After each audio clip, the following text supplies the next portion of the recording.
So maybe John could talk a little bit about some of his experiences and what the response was from these fairly articulate people that responded to him, both men and women.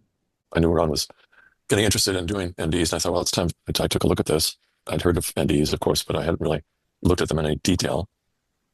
And I was struck by two things that many NDE experiencers talk about encountering something that they would call a God or the divine, a vast intelligence or the source of everything, different ways people talk about it, and the experience of unconditional love. And both, whenever people were talking about those two topics, I felt a great deal of resonance. Yes, this is what I've experienced. And I thought, my God, it's the same realm, even though my experiences have not involved death directly. So mysticism is basically the pursuit of union with the divine. That's the traditional definition.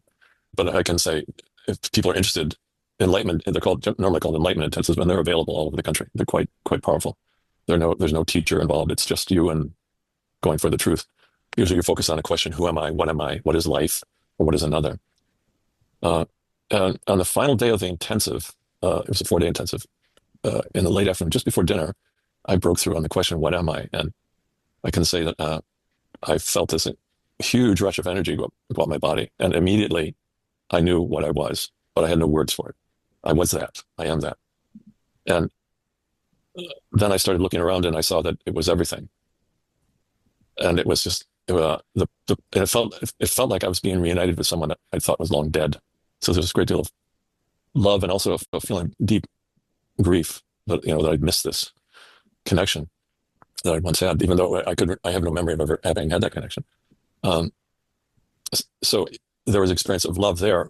I didn't know what to make of it, but I noticed that after the intensive, before the intensive, I was agnostic, atheist, kind of materialist, I would say. I sort of spiritual interest, but I didn't really think there was a God or anything. But afterwards, when I would read the works of Rumi or other mystical poets, I felt a great resonance. And even the Bible, which I hadn't read in years, came alive for me, the words of Christ in particular. So suddenly the world was transformed and the divine was everywhere. Not that I saw it all the time, and that's still true. And I started reading poetry about you, big Y, God, which is everything, which is also within me and with everything, and which is very much what NDE people talk about. Though my experiences are less direct, I would say, because I'm still my physical body. Just to give you an idea of what I mean, but I'll just read a little bit of this. Here's a poem. I am the beginning where all things have their origin, but I have no beginning or ending. I am before, during, and after. I am unborn and the birth of all. I am deathless and the end of all. I am everywhere and nowhere, everyone and no one, everything and nothing. You recognize me as your very self, but I am beyond all knowing. That I am. Yeah, I am beyond all knowing. The other experience I had was a few years after sitting on a bench somewhere here in Wisconsin. And I was just sitting there quietly, and all of a sudden my heart opened up. And it was as if I could feel it. It was a physical, I couldn't see it, but I could feel it. My heart just came out of my chest and filled the world. So I embraced the world. And then it went back into my chest, but it wasn't so much like, wow, that was cool. It wasn't that. It was what I became conscious of while that was going on. I realized that there is a love which holds the world together, holds up everything, loves everything exactly as it is. Everything in its eyes, it doesn't have eyes, but this is speaking metaphorically, everything in its eyes is perfect, just the way it is. So it has tremendous power in that it can hold everything. And yet it doesn't want to change a thing because it's just perfect, everything. But it also holds and sustains everything. So it sounded very much like the experience of being saturated with divine, with unconditional love in the afterlife, or the NDE people have had. And those two things have occurred. And the third thing, which I didn't really think of until later, that is similar to the NDEs, is the experience of the black light, which I think is similar to the experience I've had several times of emptiness. So the most powerful experience I had was one where my sense of being a person disappeared completely. There was nothing left. There was speaking, there was seeing, there was hearing. But where I am now, where I feel I am there was nothing, absolutely nothing. And everything else also was nothing, like a blackness, even though I could see things. It was as if everything was suffused with this emptiness, vast emptiness. there's nothing I could hold on to. So my partner was telling me, tell me what you are. And I couldn't say it because there was no one there to say it. And also, even when I thought the word I, it made no sense. There is no I. So, I would try to say I am, and words wouldn't come out of my mouth. It doesn't make sense. So it occurred to me that is as close to death as we can get without dying, is having the personal self disappear as it did there. There was nothing left. Everything was insubstantial. And I've heard NDE people say that the realm after death is more real than this real world. Well, in this experience, this world seemed to be nothing. Tissue paper. The only thing I can compare that with is when I was writing my book, and I was writing about the drowning at 5 years old. And at one point when I was writing, I had to stop. I got kind of scared. It felt like when I was remembering it, like I was dissipating. It's the only word I could come to mind, like I was dissipating. And I got scared as I was writing. Felt like I was just fading away into the atmosphere. Yeah, that's exactly the feeling I had the first time. The second time it just happened. No chance for fear. Just boom, gone.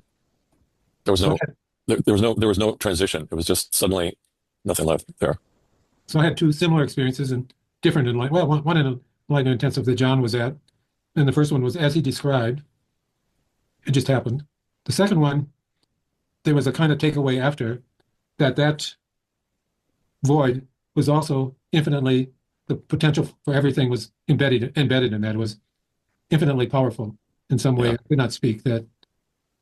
It had that. I mean, that's the only way I can describe it. But I just knew that, in a way. It's hard to speak about it. Yeah, I've had other experiences of the power of that, whatever you want to call it, being the source of everything. Kind of two experiences I've had. One is of the fullness of being, which I call the beauty of being. Being, just existence itself, is beautiful. I'm not talking about the things we do to each other, but that which exists. Not what we do. That's a separate category, you could say. But the world, things as they are, there's a beauty to them, which is the beauty of being. What I call it a fullness, sort of like becoming aware of the Holy Spirit, something like that. And then these other experiences, what I call of the emptiness. And the Buddhists have a saying, form is not other than emptiness, and emptiness is not other than form. So they've been in this territory as well. And the thing about the interviews, whenever I would I told each of them one of my experiences, and they all felt a resonance with it. So there was a familiar territory to them, even though most of their experiences were through their NDE and not so much in this realm. And it was quite empowering to me to hear that. Also, the experience of having difficulties talking about it to other people and having other people not really able to hear it was also an experience I had. And I know that many NDEers, probably you as well, have had that, not being able to talk about it, or when you talk about it, people just they change the subject or get uncomfortable. Yeah, it's hard to find words to talk about it at first too, and then the words you hear coming out of your mouth seem so foreign. Like, this is me. I don't talk like this. Yeah, I know that. There's a way I talk normally, and then there's a way I talk when I talk from my experiences rather than about them. So I've been talking more about my experiences, but when I start talking from my experiences, it's a different ways. And you learn express myself. Who you can talk about it with and who not to talk about it with. Yeah, exactly. I am the beginning where all things have their origin, but I have no beginning nor ending. I am before, during, and after. I am unborn and the birth of all. I am deathless and the end of all. I am everywhere and nowhere, everyone and no one, everything and nothing. You recognize me as your very self, but I am beyond all knowing. That I am. Yeah, I am That beyond I am. all knowing. I am.